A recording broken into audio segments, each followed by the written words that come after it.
My name is Evander Thorne. It's a name as strange as the day I was born, a day my mother said was thick with a storm that raged like the gods themselves were holding a council. I've commanded armies, broken treaties at the behest of presidents, and walked the corridors of the world's darkest shadows. I've known the taste of victory and the far more acrid taste of necessity. But this is different. This feels like the weight of 1,000 worlds on my shoulders. I stand at the precipice of the Pentagon's inner sanctum, a space reserved for the sorts of meetings that leave phantom trails of dread in your wake. My footsteps are measured, a staccato rhythm against the sterile marble floors. This deep into the belly of the beast, the usual bustle fades. Every man and woman in uniform who passes me carries an air of unease, their eyes flicking over my shoulder as though expecting an attack from thin air. 20 years ago, a transmission tore through our deepest space monitoring stations. It wasn't a language any linguist could decipher, wasn't math or code we could crack, just noise. Pattern noise, that much we knew. It was the electronic equivalent of a cosmic scream, powerful enough to punch through our early warning systems. The signal originated from somewhere beyond the Oort cloud, on a trajectory aimed dead center at Earth. The world held its breath. Weeks turned into months, and the silence stretched thin as terror. But then, nothing.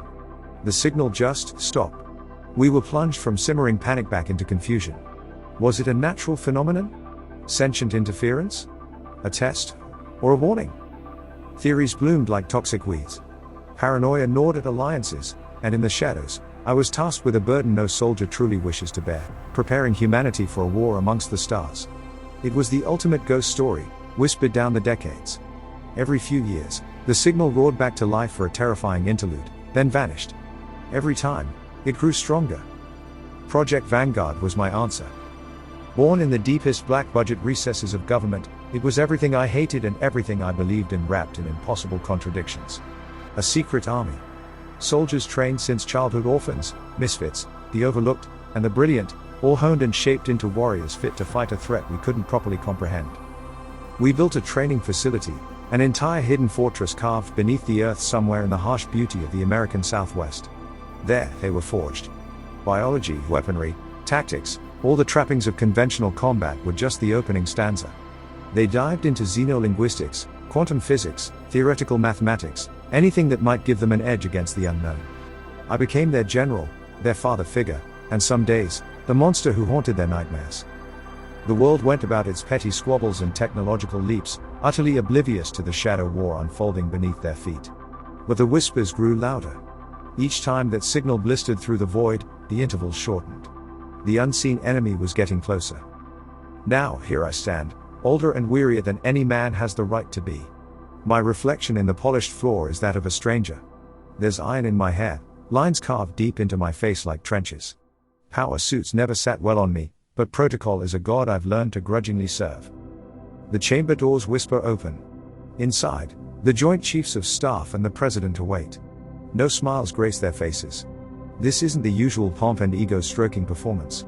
This is the precipice, the moment where mankind stumbles into its greatest gamble. General Thorne, at ease, the President says. His voice is flat, lacking its usual practiced resonance. His eyes are two chips of ice. He knows what I'm about to tell them.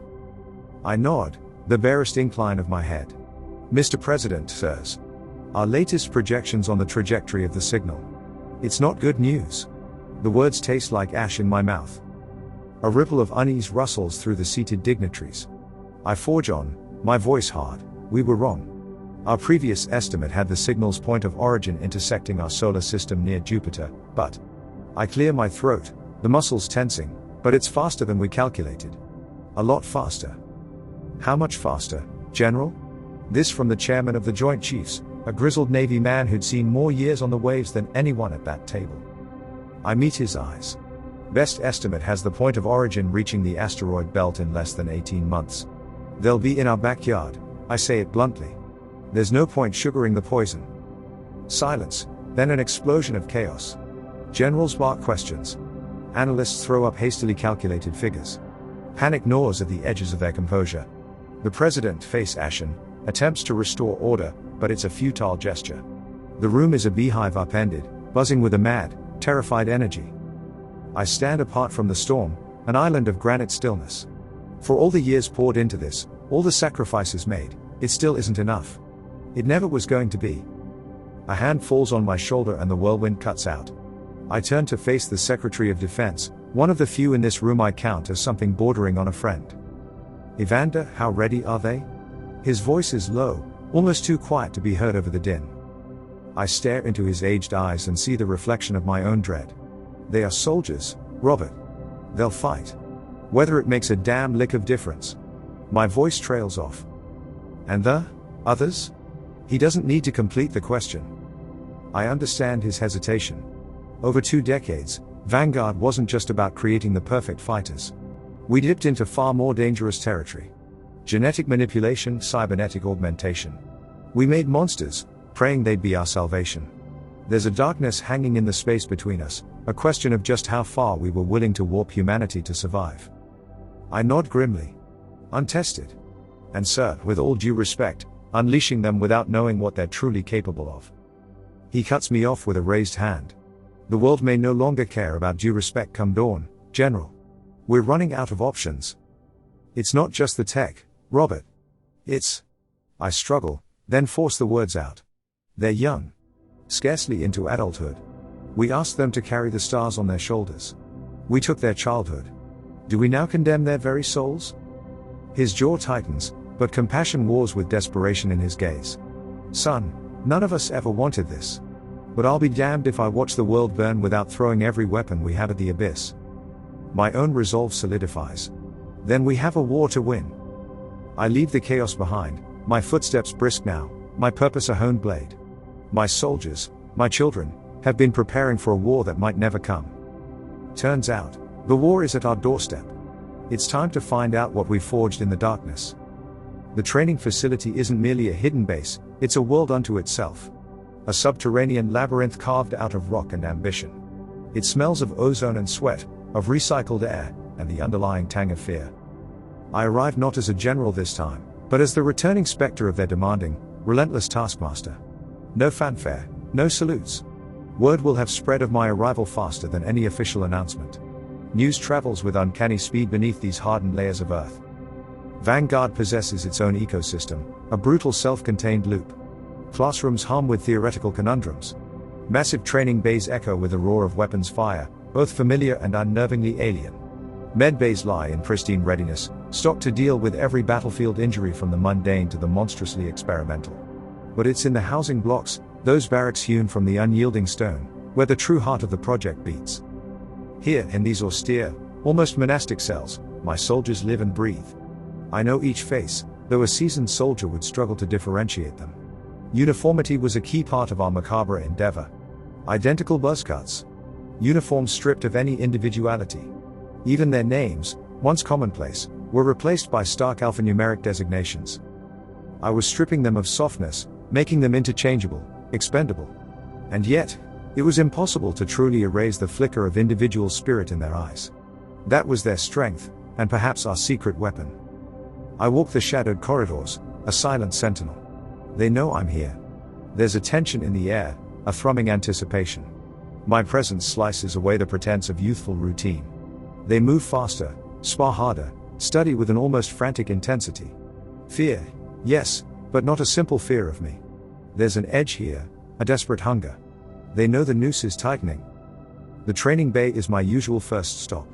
It's a cavernous monstrosity filled with the cacophony of a small-scale war.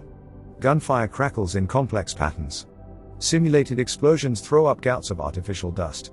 In the observation level overlooking this bedlam, I find Lieutenant Anya Kalinov, forever the quintessential overachiever. Once a brilliant but troubled MIT dropout, Vanguard had honed that volatile intelligence into something far sharper. Report, I bark without preamble. Anya snaps to attention, her voice steady. Sir. All units in active combat simulation. Focus today is on asymmetrical warfare tactics. Her words are clipped, efficient, lacking the warmth of a normal human voice. I grunt in approval. Earth's existing forces excel in structured war. This was not going to be a textbook conflict. Our enemy operated outside every rule we'd honed over centuries. Every conceivable advantage had to be extracted, twisted, turned against an unknown threat. I want scenario shift. Non-Euclidean incursion simulation.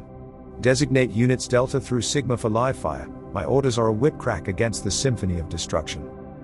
A flicker of surprise crosses Anya's face, quickly masked. Non-Euclidean physics was theoretical madness, a realm where conventional weaponry might have no effect and the very laws of reality could warp and shift. I savor that flicker. They'd trained on the impossible, drilled endlessly against scenarios we prayed to never see. This was where we'd find out if the cost was worth it. Anya nods crisply. A barked series of commands later, and the nature of the battle raging below undergoes a horrifying transformation. The very architecture of the space bends, polygons twisting sickeningly on overhead displays. Holographic targets fade in and out of existence, violating common sense. Delta Unit, previously holding their own, stumbles into chaos. Lasers pass harmlessly through shifting forms, grenades distort the air into fractal nonsense. It's slaughter masquerading as training, a brutal crucible. Some of Delta Unit go down, simulated wounds flashing red. Others find their footing, adjusting their aim, firing into predicted patterns calculated faster than the human mind should allow. In those soldiers, I see cold steel tempered by fire. Cease fire.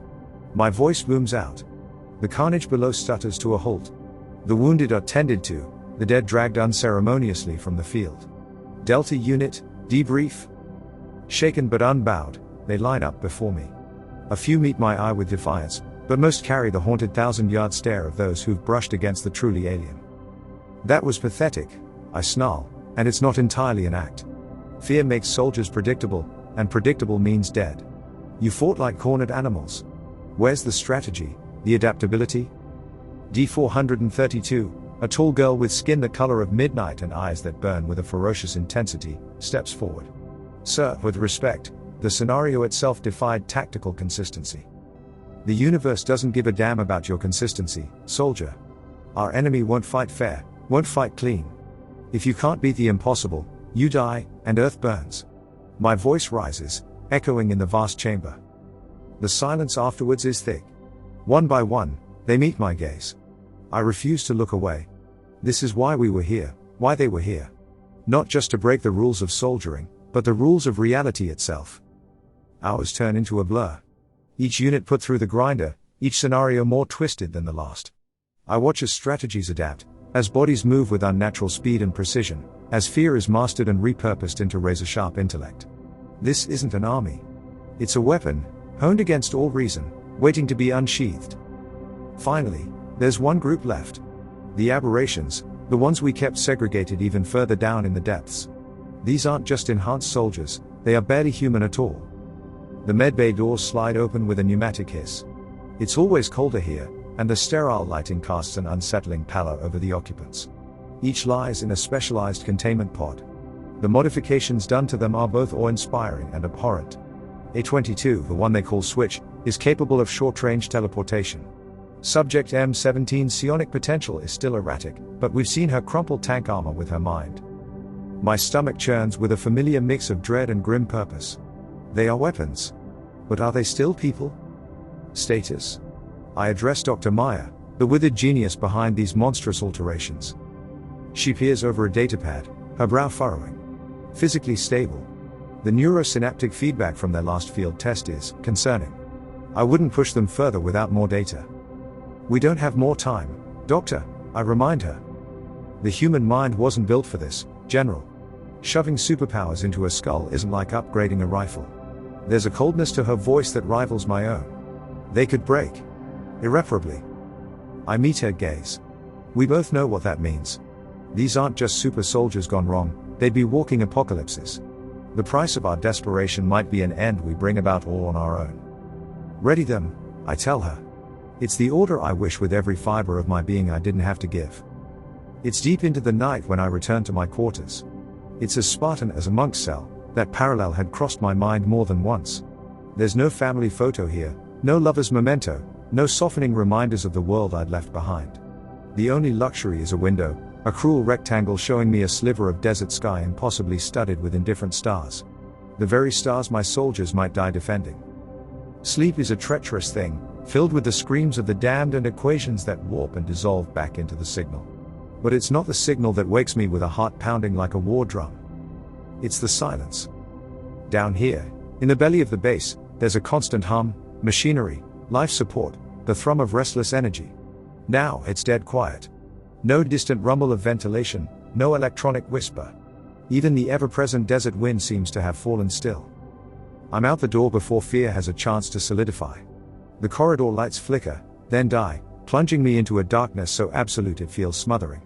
Backup power rumbles to life seconds later, harsh emergency lighting painting the world in shades of industrial crimson.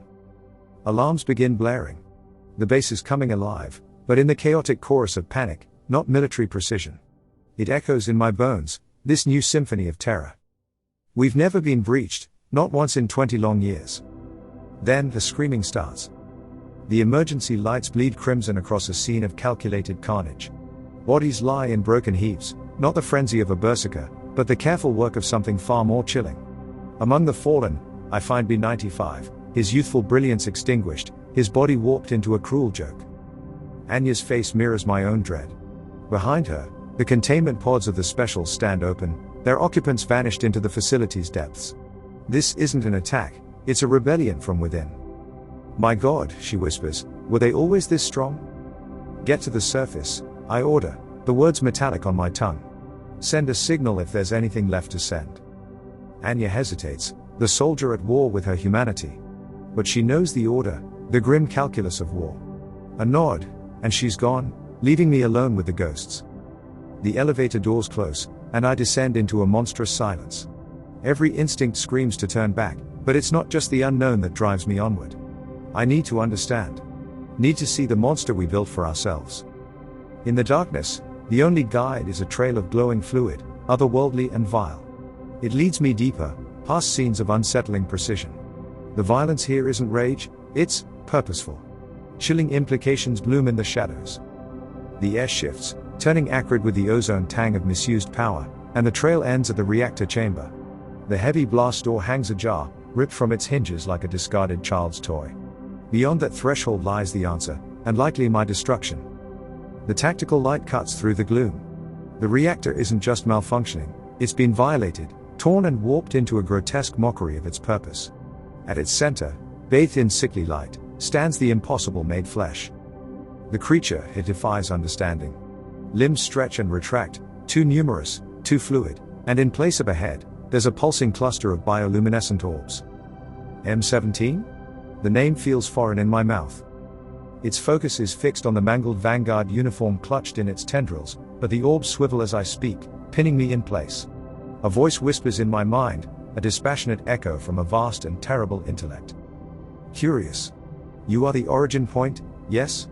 The shaper of this form? What have you done? I manage before the sheer alien wrongness of the thing robs me of speech. I am potential, given form. And now, it stretches, the orbs flaring with a hungry light, I will expand upon that potential. The others, they were lesser iterations. Lesser?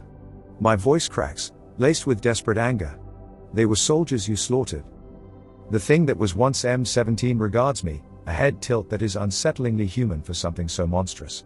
Patterns. Necessary, but flawed. I am unity. Perfected. And now, I shall ascend. The reactor core screams a warning I heed too late. The energy, it's not exploding outward, it's focusing, collapsing in on the monstrosity before me. No, what are you doing? My words feel hopelessly inadequate. Unity raises its multitude of limbs, and its voice thrums with the horrifying certainty of a twisted prophet, reshaping. Ascending. The stars always held such promise. Then, it happens. Not an explosion, but an implosion. The reactor, the room, it all collapses inward. I feel myself dissolving, the world unraveling with impossible swiftness. But through the haze, I see it, unity, rising amidst the implosion, escaping the collapsing facility with impossible grace. It ascends, becoming a silhouette against the vast, uncaring tapestry of the cosmos. I want to scream, to rage, to do anything but stand frozen before my own catastrophic failure. But all that escapes me is a choked sound, halfway between laughter and a sob. We tampered with forces beyond comprehension, twisting nature, humanity itself, into a weapon against a distant threat. And from the depths of our own arrogance, we birthed something far worse than anything the void could have sent our way. The air shimmers, twists strangely. I have time for one last, desperate thought. Is this death? Or is this something else? I exist, yet I do not. I am a collection of fractured memories, a swirl of sensations trapped within a boundless expanse. The implosion ripped me apart, but it didn't obliterate me. My essence scatters through the twisted, warped space left in the creature's wake. There's no up or down, no sense of time. Yet, there's something else. A thrumming, reverberating throughout the void, like a discordant symphony. My consciousness latches onto it, a drowning man clinging to driftwood. The thrum coalesces into patterns, images flickering at the edge of my fractured perception. I see impossible landscapes, planets where gravity bends to nonsensical whims and oceans bleed starlight. I see cities built of bone and crystal, inhabited by creatures whose forms defy both geometry and sanity. I see unity. Or, at least, a fractured echo of it.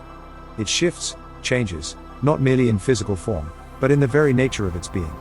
It consumes worlds, absorbs civilizations, their knowledge and history becoming strands in its ever-evolving tapestry. There's a hunger to it, an insatiable drive to consume, to ascend.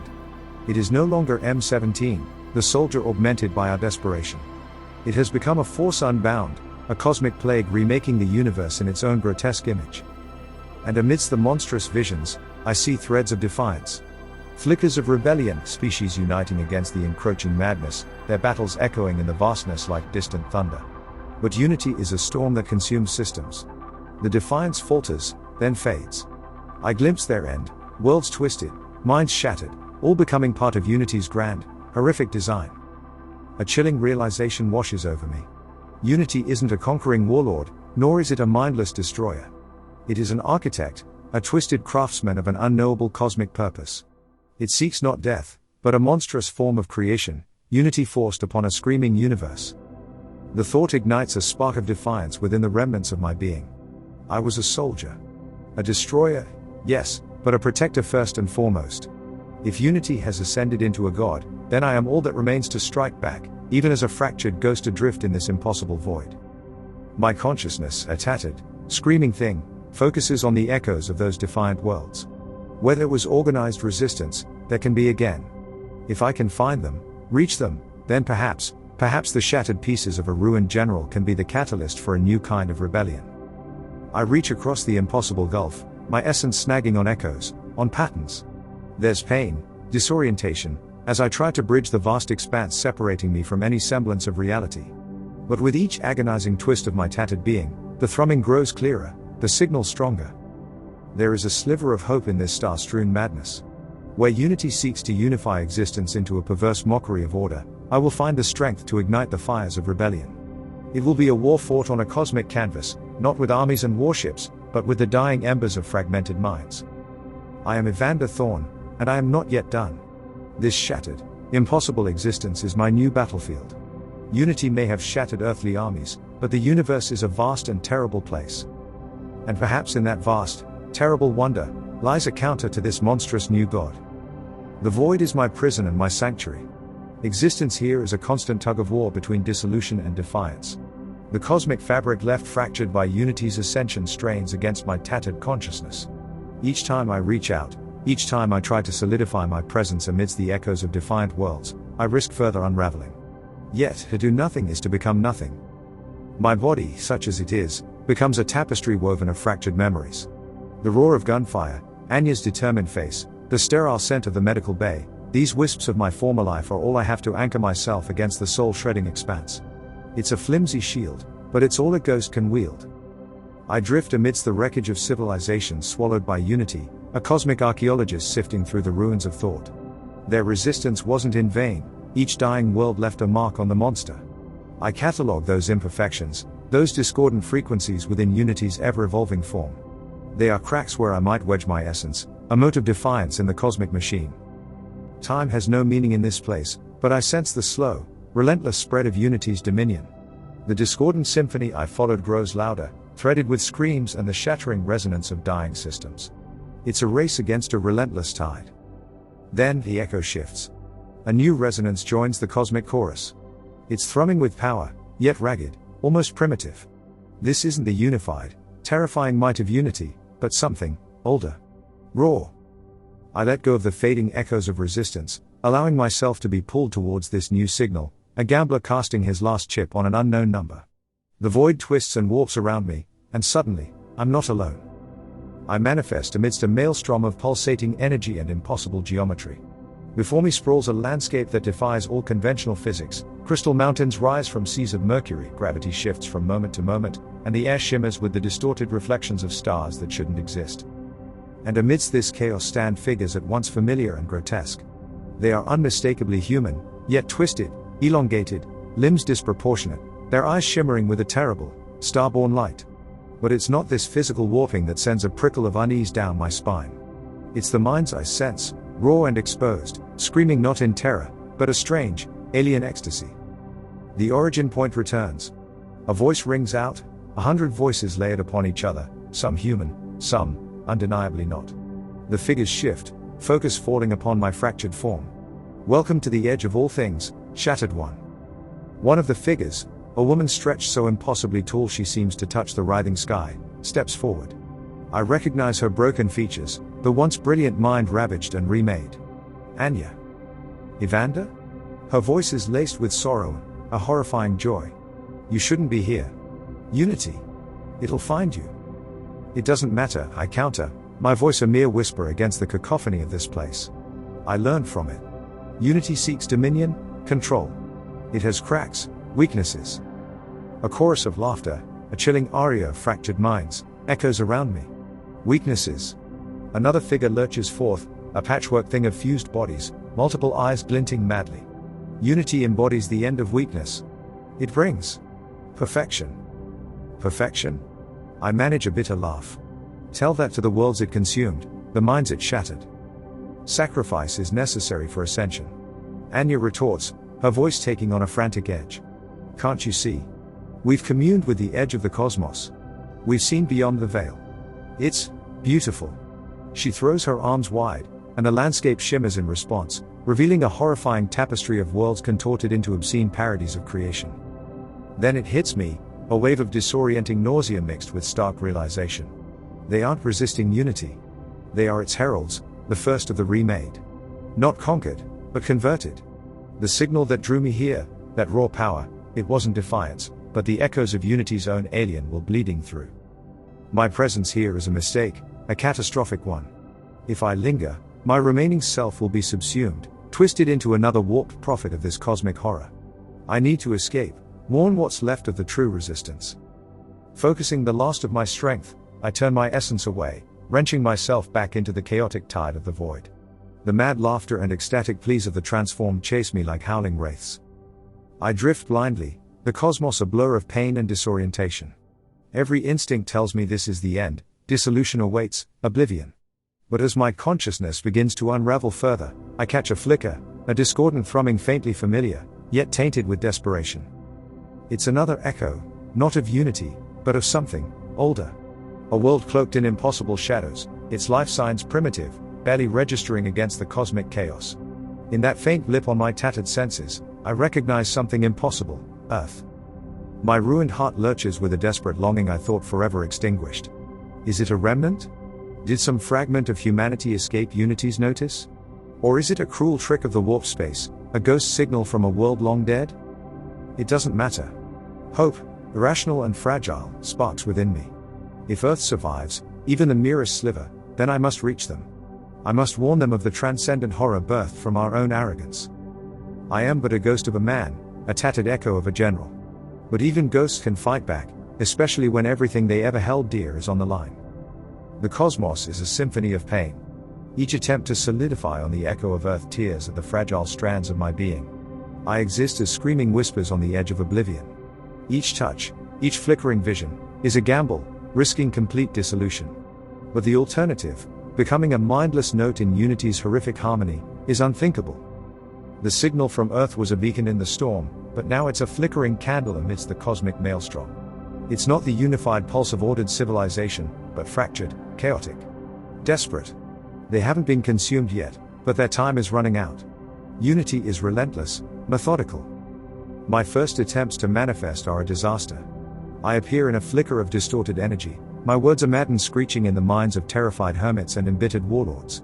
They scatter, some driven further into madness, others simply marking the locations as cursed. It's clear, I won't find salvation in the bastions of what passes for authority on this broken world. Focus shifts. The signal, it bleeds strongest in the wastelands, carried on whispers of old Vanguard tech scavenged and repurposed. Outcasts, survivalists, and the ghosts of my past. I manifest in the shattered husk of a Vanguard bunker, its crudely wired communications array flaring to life amid startled gasps. Two figures stumble back, a grizzled man with cybernetics more rust than chrome, and a girl, young, with eyes too old for her face. State your. What in the hell are you? The man's hand hovers over a makeshift blaster. Evander Thorne, my voice, even to my own fractured ears, is a rasping mockery of what once was. I bring warning. Recognition sparks in their eyes, followed swiftly by bitter disgust. One of the architects. The girl spits the words. Thought you were all dead.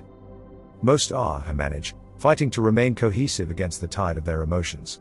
Unity, it escaped. It's not just an enemy. It remakes, consumes. I try to convey images, twisted worlds, Anya's ecstatic madness, but the psychic backlash is almost unbearable. The older one lowers his weapon slightly. Heard rumors, ravings of madmen. If half of it's true, the world was done for before you lot even started playing God.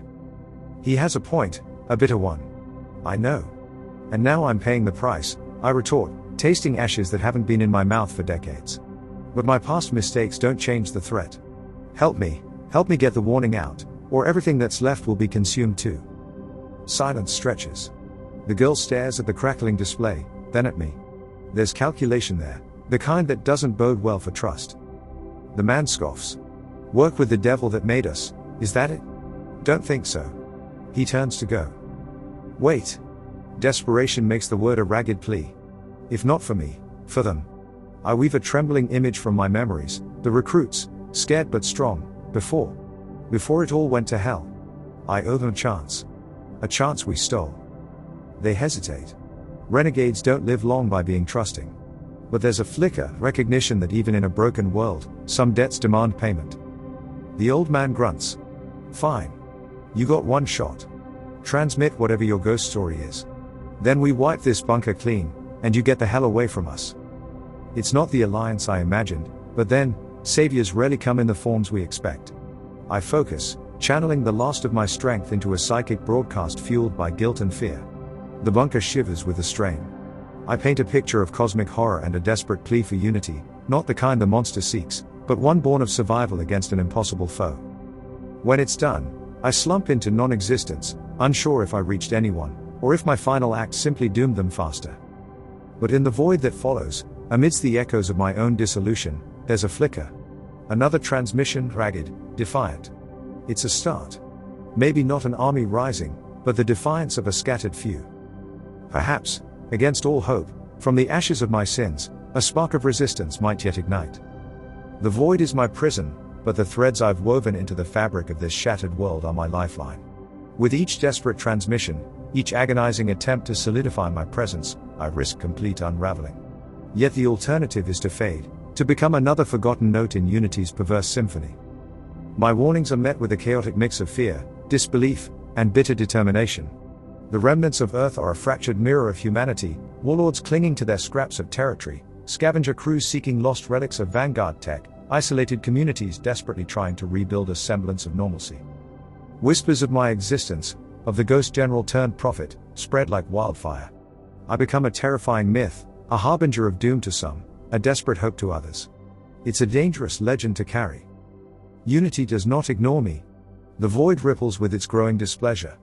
Horrific visions taunt me, worlds twisted beyond comprehension, Anya's voice a siren call promising transcendence in the surrender of self. Each vision is an assault, threatening to shatter what remains of my sanity. The bunker network, cobbled together by renegades and outcasts, becomes the backbone of my rebellion. They're an unlikely crew, hardened survivalists, former Vanguard rejects who bear the scars of our experiments, and even a few idealists who see a chance for redemption in defying the cosmic horror I helped create. We wage a war of whispers and stolen moments. I manifest in fleeting bursts, sharing tactical insights gleaned from Unity's monstrous transformations, guiding scattered resistance cells, fueling desperation into defiance. Each transmission carries the risk of exposure. If Unity pinpoints my location, not just I, but the entirety of this fragile network will be obliterated. Time becomes a meaningless concept. Months, maybe years, bleed together in a desperate cycle of evasion, transmission, and the crippling exhaustion that signals my impending dissolution. Between the flashes of action, my essence drifts, a prisoner in the vast expanse warped by Unity's ascension. It's a cruel irony that the thing I fight gives me the only glimpse at the scale of the war I'm waging. Then, a change. The discordant symphony of Unity's dominion shifts. Worlds I had witnessed being consumed flicker back into existence, not restored, but altered further. And amidst the fractured echoes of resistance, a new note joins the chorus, a defiant counterpoint to the monster's overwhelming presence. I focus, pushing my tattered consciousness against the pain. It's another intelligence, not the cold calculation of Unity, but something older, primal. It manifests not as a singular force of will, but a collective scream of defiance, the psychic echo of a species fighting back with impossible ferocity. Unity reels momentarily, its perfect ascendancy disrupted. In that flicker of chaos, I reach out, pouring what's left of my essence into the defiant echo.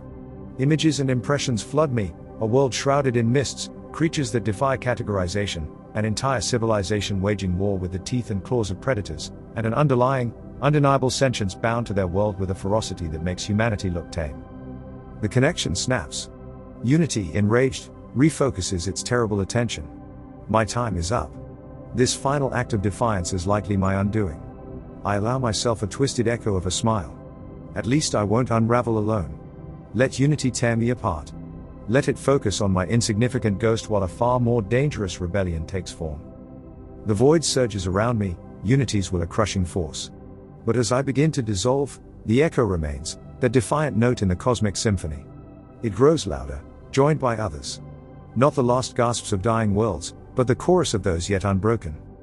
With my final, fading breath, I cling to the impossible hope that has fueled me from the beginning. Earth may be a fractured ruin, humanity a shadow of its former self, and I am all but extinguished. But even in a universe warped by a monstrous god, another battle against impossible odds has begun. And just maybe, a ghost, some renegades, and a world of defiant beasts have lit a spark that will become an inferno. But whether that fire consumes Unity or simply becomes another star in its twisted constellation, that is a story for another time, if any time remains at all.